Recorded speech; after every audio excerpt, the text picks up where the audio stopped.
Hello, welcome back to BLENDERSUSHI Live Noding. So in the previous episode, we'll look at how we can create gradient, rainbow gradient, basically just by piping in like a value or a sequence that goes into hue in the color mode of HSV, and then we get some kind of gradient like a rainbow gradient. This time, let's learn how to create a gradient that's more like a stripes. So the stripes can be any color. So let's get started. I have another blender here, so I'm gonna delete everything. File save as. Let's save this as stripes. For the coloring, I'm gonna do the same thing. Try to do it really fast. Just plain and image output. Let's see if this can be any faster. The fastest way is to create some kind of template, of course. Vertices, polygon, and we get output here, and it's like that. I'll be using grid, and I'll create a material as usual. The material is a cycles material, and I'm gonna use attribute and call this. I'm gonna pipe in the SV call vertex data, plug into this guy, and we are done. Just turn on material. We get black at the moment, but as soon as we plug in the vertex color new, we end objects face, something start to happen. This color can be any color. Okay, so we are ready. Now let's increase the X of this guy.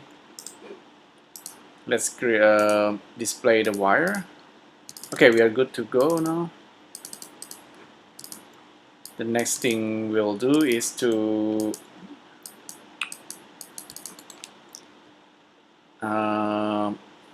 to use our technique. Basically, what we're gonna use is the vector interpolation MK3. This is what I'll use for this color stripes. So instead of a single color pipe into this guy, I'm gonna delete this and plug in these vertices as a color. So this is slightly tricky, but you will see soon what's going on. Normally we use vector interpolations to interpolate a bunch of points, right? Let's say you have like 3 points like that. Gonna give it a white color. Normally, if you have 3 points and you want to interpolate the points, and you use vector interpolations, or maybe you want to do the resampling of a curve, you use vector interpolations, and you get like all these points in between. And apparently you can use the same technique to interpolate between colors, and then as a result you will get stripes. Let's have a look real quick. Create list input, and I'll create a type of vector, and I'll make 4 of them. Give it a random color, red, green, blue, and last one maybe white, and plugged into this guy. And now we have kind of value that goes from red to green to blue and then white. So we can see it's already happening. We can make it cyclic, so it's go from 0 all the way until and at the end it's become red again. So that's really interesting. That's exactly the color that we expect.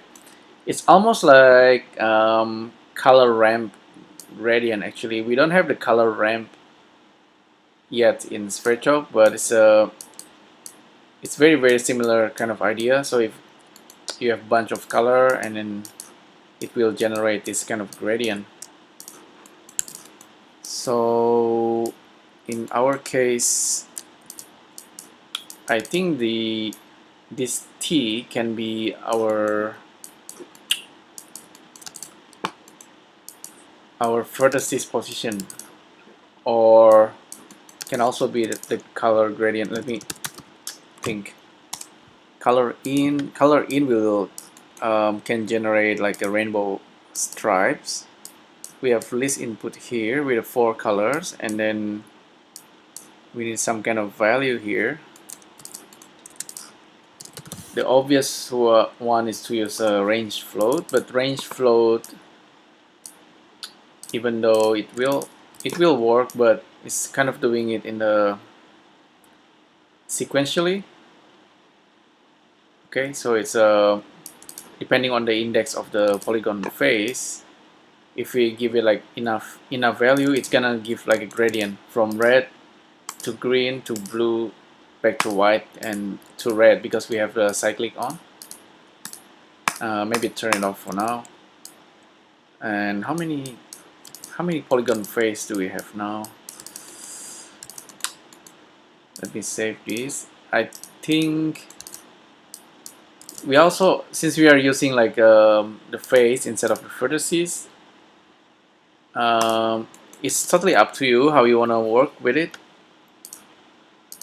If we want to work with face, we need to have the center of polygons again. Just get the vertices and polygon, and we should get the center of the polygon, this center origin, and based on this information we can, I believe we can use the position to place our color stripes. So let's try plug that in. So the X doesn't work, the Y doesn't work, the Z doesn't quite work. Maybe we need to kind of remap it. Let's use a stethoscope, have a look at the value.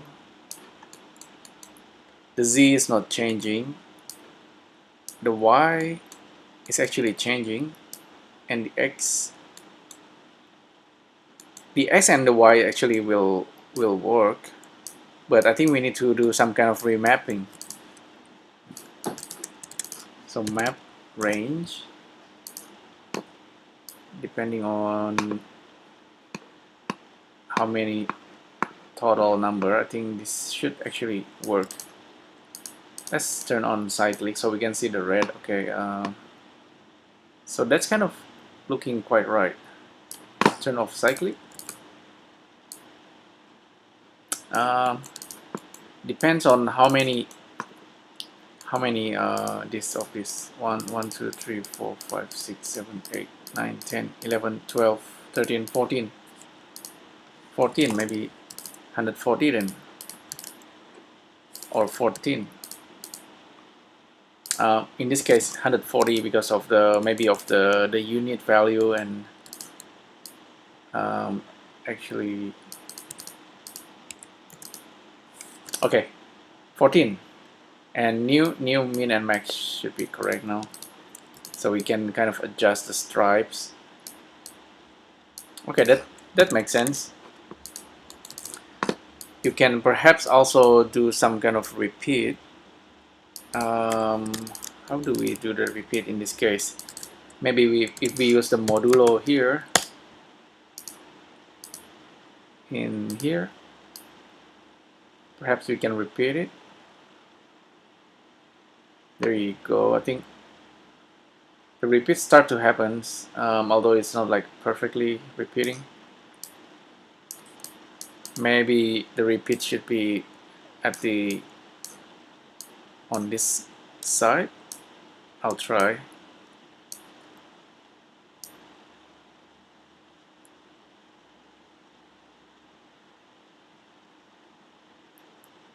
It's kind of doing it. Maybe we need more of this. Make it 40 times 80, actually 80 times 40, so we have more space.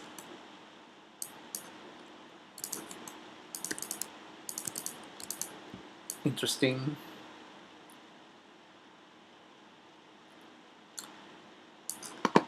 Interestingly, it doesn't actually generate the modulo that way. Maybe, okay, clamping. That's very interesting, and we need to take care of that, depending on. So actually, the repeat happens automatically, so we don't need to worry on that. But I think modulo is a way to do repeat. Anyhow, maybe half of this. It is kind of repeating if we use the modulo, but I think we need to just also adjust this guy.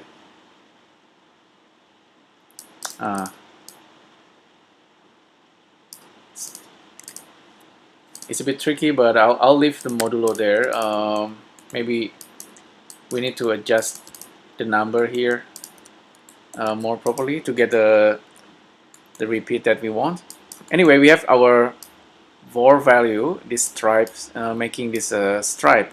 We can actually increase the number and have as many color as we want with the stripes, kind of like a color ramp. I'll save this, and then instead of using list input, we can also use random vector, of course. Random vector, and if we plug this into the vertices, we will see we can easily generate random looking stripes, which is really cool. And you can randomize the seed. This is really nice, kind of like a design pattern. If I hide the wireframe, it looks really nice, like a nice kind of wallpaper. Imagine having to do this, manually. Kind of maybe not very fun. Just to have, if someone said to you, give me like 1,000 random color, how do you do it? You just type in 1,000 here, and you'll get like 1,000 variations. I'll reduce it to 50, and what else? With the random, actually sometimes we get like a black because random goes to negative value. So again, remember this, we can use absolute to get all the numbers to be above 0. Math absolute here. Okay, so that's just the red, and now we have the Y, red and green. We have yellow sometimes, and then the blue. Now we have like beautiful random color, all generated procedurally. There are like unlimited variations of this, and you can have as many or as little as you want. Very nice. There's one more thing. So instead of so we have like we can use this one. So that's the first, and we can use random value with this absolute function. I'm gonna join them together, and we can also use our friend color in, the new color in nodes. So the color, if I'm not wrong, we just plug that in, and if we supply the HSV, it should practically generate our rainbow color as a stripe. So, and the this rainbow color, actually, if you use random number generator, it will actually generate random stripes, but it's based on the gradient. So this is also quite pleasing to the eyes. I found. So keep in mind this alt min and alt max really control the gradient and the repeat stuff at the moment. I think the alt max should be the number of polygon face here. So it's up to you whether you want to do if you want to count the row and the column and then plug it into the alt min, alt max, or just leave it like this so you can adjust the stripes. Perhaps we can increase this further. So that's 1, 2, 3, 4, 5.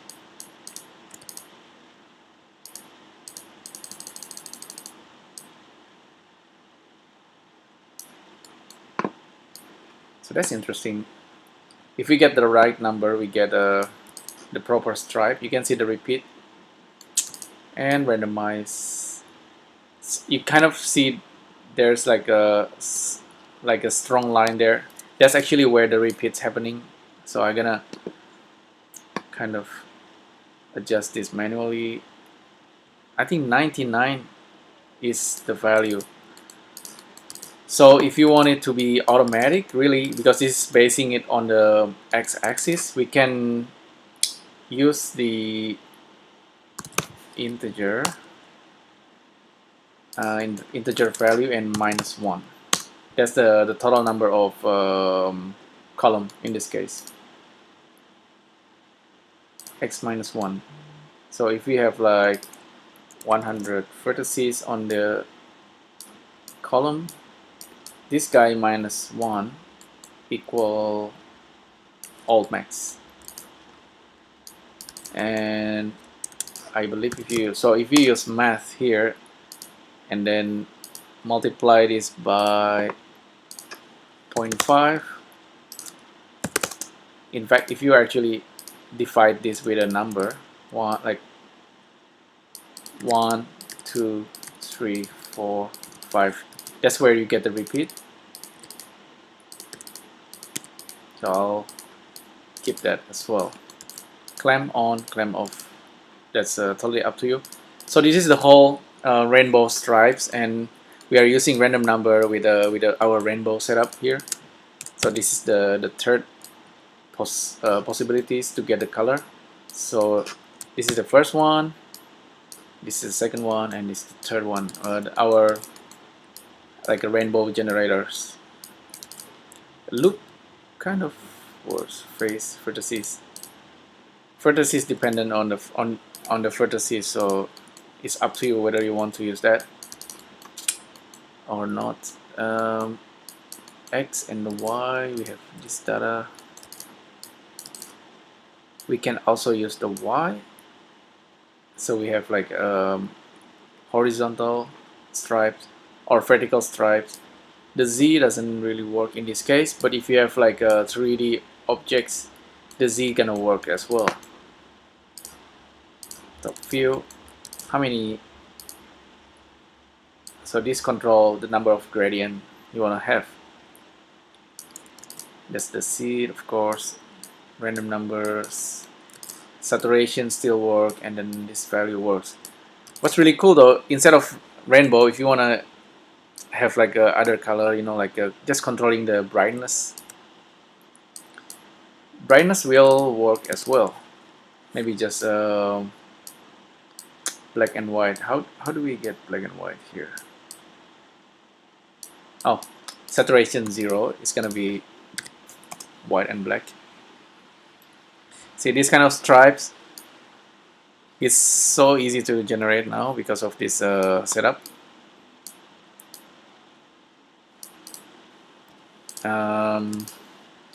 I guess, yeah,